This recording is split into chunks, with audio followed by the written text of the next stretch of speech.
सर्वप्रथम तुम्हा सर्वांना या मंगलमय व पावन दिवसाच्या खूप शुभेच्छा. आजचा दिवस आपल्या सर्वांसाठी मांगल्याचा व आनंदाचा दिवस आहे. आजचा दिवस प्रत्येक भारतीयाचा आहे. माझा, तुमचा, सर्वांचा देश प्रेमाने भरलेला, देशभक्तीच्या सुगंधात तरवळलेला आजचा हा प्रजासत्ताकाचा दिवस आहे. देशभक्ति की खून क्यों धारा याद कर लो जिसमें बहकर आजादी पहुंची थी किनार पर. देशभक्ति की खून क्यों धारा याद कर लो जिसमें बहकर आजादी पहुंची थी किनारों पर. शहीदों के दिल में है जो ज्वाला है उसे याद कर लो. चलो आज वो फिर नजारा याद कर लो. चलो आज वो फिर नजारा याद कर लो. मित्रांनो, 26 जानेवारी 1950 हा दिवस भारताच्या इतिहासातील सुवर्णाक्षराने लिहिला गेला. कारण याच दिवशी देशाने स्वतःचे संविधान स्वीकारले.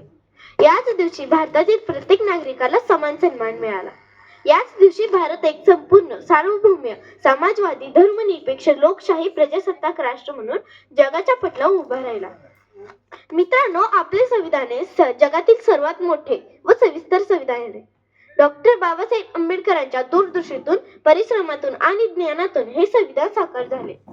डॉक्टर बाबासाहेब आंबेडकरांनी आपल्याला फक्त कायद्याची पुस्तिका दिली नाही, तर स्वातंत्र्य, समता, बंधुता आणि न्याय या मूल्यावर आधारित एक सशक्त राज्य उभी करण्याची दिशा दाखवली.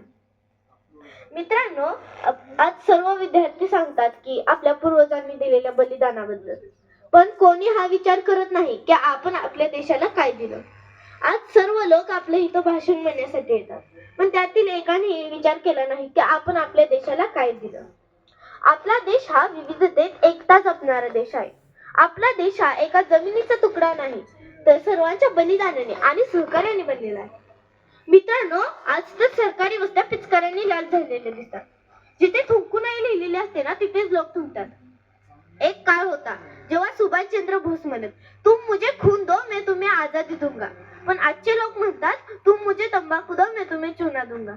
ही गोष्ट ऐकायला किती साहजिक वाटते ना, पण याच गोष्टीमुळे आपली तरुण पिढी बेरोजगारी आणि दारिद्र्याच्या विखेत अडकत चालली. दुसरीकडे आपल्या देशाला कृषी प्रधान देश मानला जातो, पण याच देशात कित्येक शेतकरी कर्जबाजारी होऊन विष पिऊन आत्महत्या करतात. आपल्या रक्ताचं पाणी करून पिकवलेल्या त्या धान्याला जेव्हा कवडीमोल किंमत दिली जाते, तेव्हा त्या शेतकऱ्याच्या मेहनतीची कोणी कदर करत नाही. आपल्या या मातृभूमीसाठी अन्नधान्य पिकवणारा शेतकरी रात्रंदिवस मेहनत करत असतो. आपल्या रक्ताचं पाणी करून त्या शेतात राबत असतो. थंडी, ऊन, पाऊस हे सगळंही सहन करत असतो. आज सरकार द्वारा अनेक नवे नियंत्रणे बनवण्यात येत आहेत. आज कित्येक शेतकरी प्रगती पथावर मार्गदर्शन करत आहेत. परंतुही अजून शेतकरी कर्जबाजारीच आहेत.